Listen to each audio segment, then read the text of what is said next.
ધારાસભ્ય ચૈતર વસાવા તેમના પત્ની સહિતના લોકો જેલમાં બંધ છે અને ભારતીય જનતા પાર્ટીએ શું ધારાસભ્ય ચૈતર વસાવા છે તેમને ફિટ કરાવ્યા છે? આ મામલે સાંસદ મનસુખ વસાવાએ એક મોટો ધડાકો કર્યો છે। વૈષ્ણવજન તો તેને કહીએ જે પીડ પરાઈ જાનાને રે। નમસ્કાર, આપ જોઈ રહ્યા છો નવજીવન ન્યૂઝ અને હું છું આપની સાથે તોફિક ગાંચી। નર્મદામાં જે પ્રકારે ધારાસભ્ય ચૈતર વસાવા સહિત 9 લોકો છે તેમને સેશન કોર્ટ દ્વારા સજા ફટકારવામાં આવી છે, ત્યારથી આદિવાસી લોકો છે તેઓમાં આક્રોશ છે તે દેખાઈ રહ્યો છે અને આમ આદમી પાર્ટીના લોકો આરોપ લગાવી રહ્યા છે કે ધારાસભ્ય ચૈતર વસાવા છે તે આદિવાસી લોકોના મુદ્દા ઉઠાવતા હતા, જળ જમીન જંગલનો મામલો અને વન અધિકારના મામલા તે ઉજાગર કરતા હતા। તે કારણસર ભારતીય જનતા પાર્ટીએ ખોટો કેસ ઊભો કરાયો અને તેમને ફિટ કર્યો અને તેમના આરોપ બાદ પ્રથમ વખત સાંસદ મનસુખ વસાવાએ જડબાતોડ જવાબ આપ્યો છે આ વિરોધીઓને। મનસુખભાઈ વસાવાના કારણે આ પ્રશ્નનો ઉકેલ લાવવા માંગતો હતો, એ પ્રશ્ન આ ગયા વર્ષનો આપતો પ્રશ્ન છે।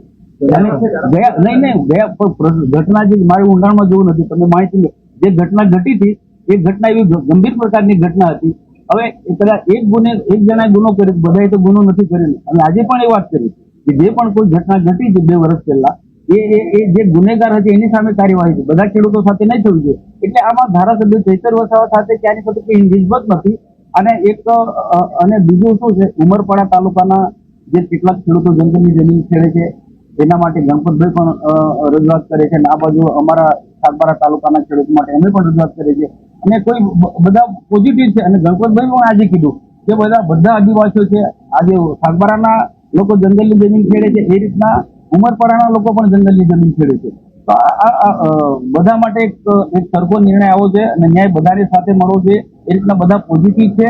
પણ કેટલાક ફોરેસ્ટના જે કાયદા કેટલાક એવા છે અને સ્થાનિક ગ્રામ પંચાયતોનો પણ અભિપ્રાય જે વન સમિતિ કહેવાય એનો અભિપ્રાય પણ મેન આધાર છે। પણ કોઈ વ્યક્તિના કારણે કે ચૈતરભાઈના કારણે કે કોઈ સંગઠનના કારણે લઈને આ રીતના જંગલની જમીન જે ખેડે છે એના પર બ્રેક।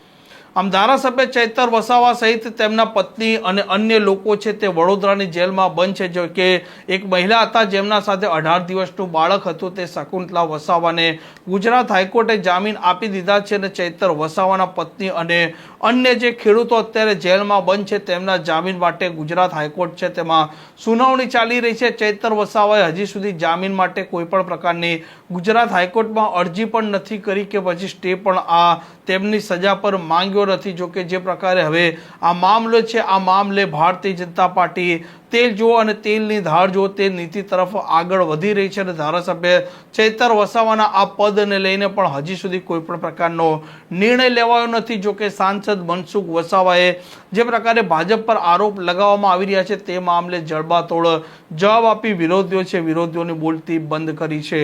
આ પ્રકારના સમાચાર માટે નવજીવન ન્યૂઝ ચેનલ સાથે જોડાયેલા રહો। નમસ્કાર।